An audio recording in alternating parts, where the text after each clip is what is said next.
Hey there, students.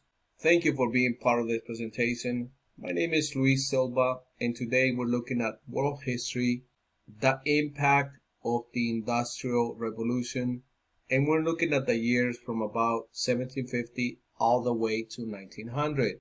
What was the impact of the Industrial Revolution? Well, the Industrial Revolution increased production, lowered the cost of goods, and also led to new technologies. But the Industrial Revolution also had negative impacts as well.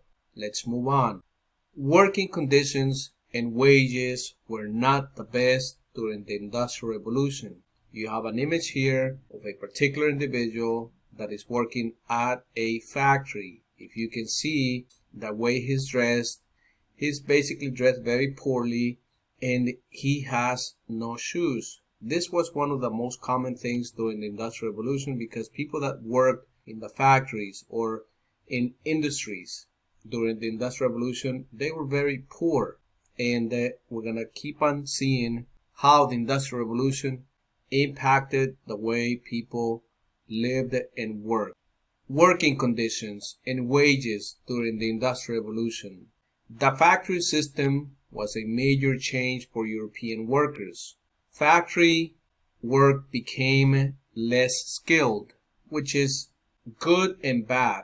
I would say good because many people that had no skills could actually work in the factories, but very bad because you no longer needed those skills to be successful.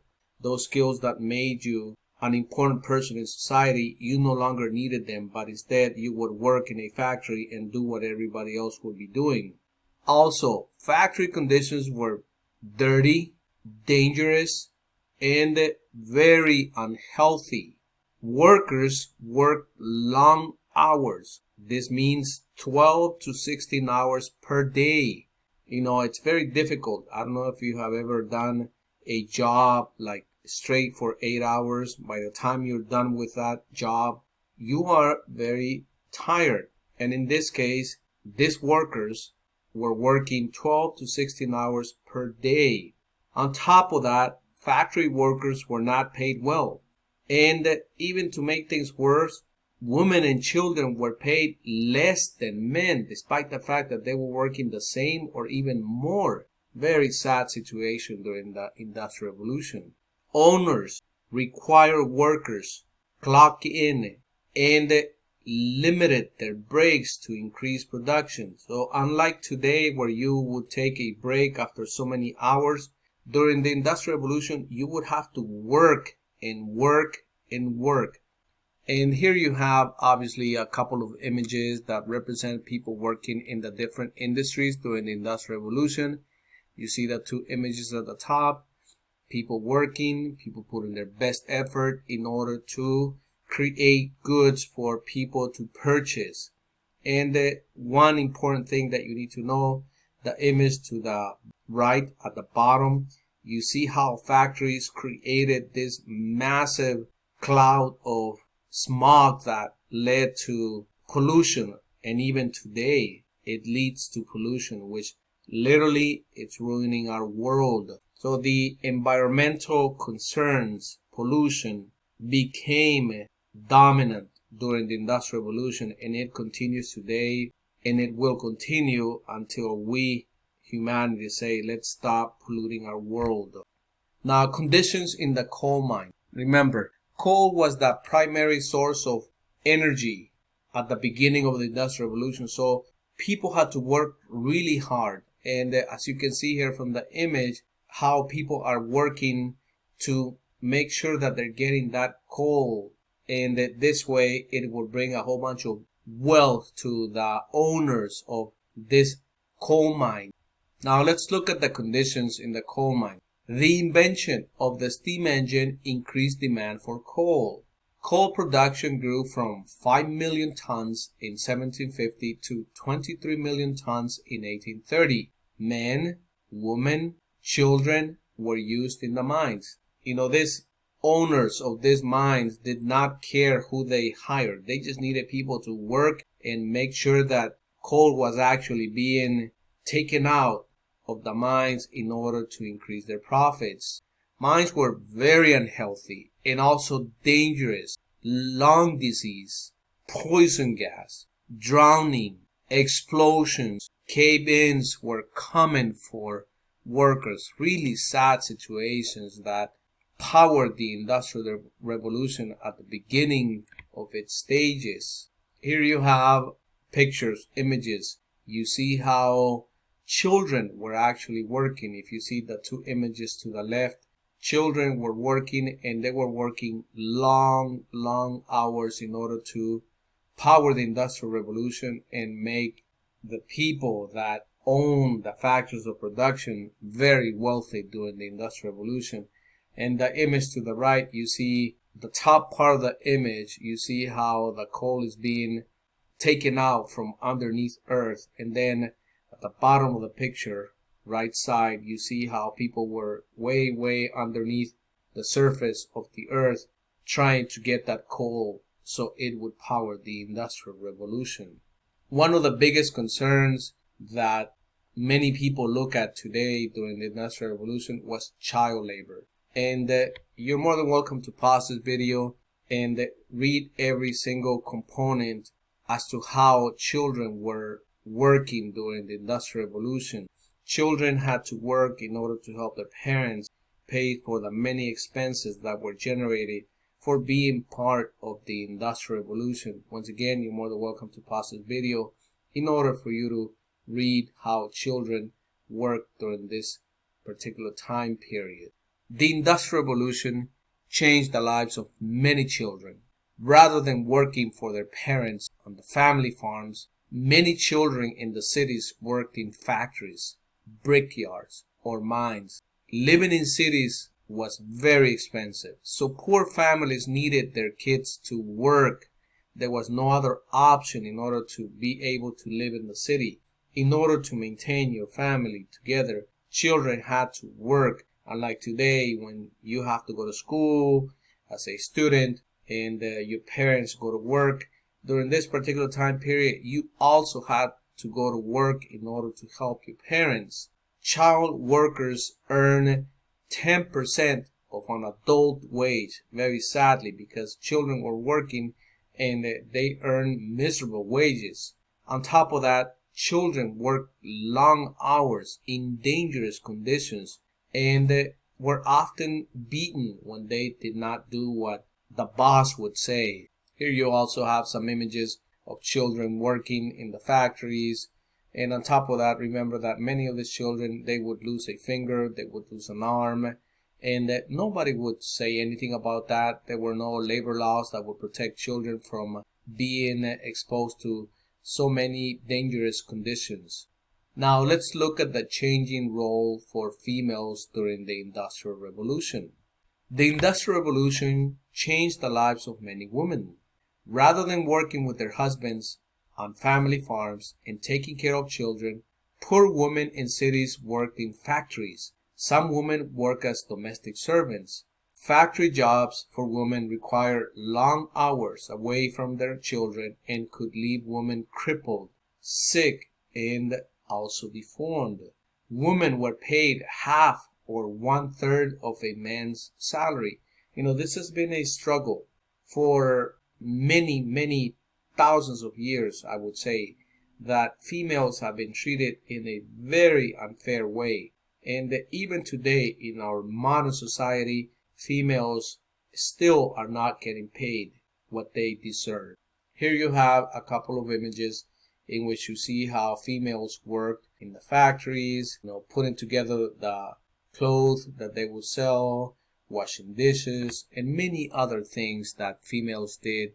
And unfortunately, their labor, their efforts were not appreciated enough. Now let's move on to urbanization. Urbanization created big problems. As you can see in this picture to the right, urbanization made people move from the farms and abandon, I would say, their old ways of making a living in order to live in a crowded space with many other people. And this obviously had to do with the massive growth of cities that took place during the Industrial Revolution. If you see the image to the left here, you see how that impacted, or the movement of people from the rural areas or the farms into cities, and that made or created a big problem in cities because people had nowhere to live. Urbanization increased dramatically. The increase in population and enclosure of farms forced people to move to cities. Poor families lived in poorly constructed apartments built by factory owners called tenements in neighborhoods called slums. Many families share cramped apartments that lacked running water or sanitation. Hard factory jobs and diseases led to short life expectancies for urban workers. Now let's look at changing class structure. During the Industrial Revolution, the social class system changed as ownership of land stopped being the most important factor. At the top were the industrial capitalists who gained wealth by owning factories. The middle class grew because of growth of engineers, managers, and shopkeepers. The bottom class grew because of the size of the urban poor who worked for low wages in factories. And here we have an image of how capitalism actually works. Way at the bottom, to the image at the left, you see that most poor people are at the bottom. They are the ones who work hard. They are the ones who work in the coal mines. They are the ones who are putting those 12 to 16-hour days. You see there females, you see men, you see children, and they are basically the founders of the Industrial Revolution. And then as you go up to the pyramid of the capitalist system, you see where the top is capitalism, all about the money. But how did people respond to the changes and abuses of the Industrial Revolution? Some demanded reforms to fix problems caused by the Industrial Revolution. In the mid-1800s, Britain and the US passed child and women labor laws that limited hours and the type of work they could perform. Reformers regulated water, food, sewage, offered public education, regulated living, and also working conditions. Workers were able to join unions and demand better pay, fewer hours, not those 12 to 16 hours per day, but less hours than that. And they also demanded safer working conditions. Now, if the owners of factories did not want to cooperate, unions became involved. And if the union requests were not granted, for the most part, workers had to go on strikes. The economy of the Industrial Revolution was based on one of the most famous concepts and ideas even today, and that is capitalism. As Adam Smith explained, businesses operated in a free market economy based on competition, profits, and supply and demand. Government applied laissez-faire economic principles and avoided heavy taxes, regulations, or interference in business. So capitalism became the dominant force during the Industrial Revolution. Once again, you're more than welcome to pause this video and read all about capitalism to the left-hand side of this presentation.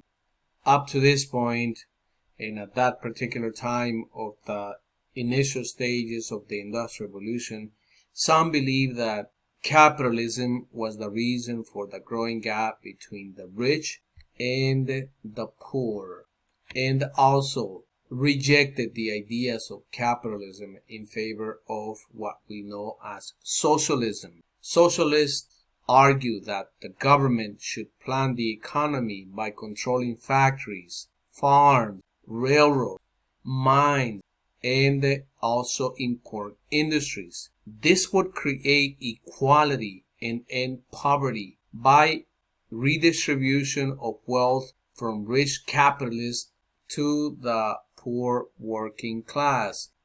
Now we are faced with two competing ideologies. Capitalism versus socialism.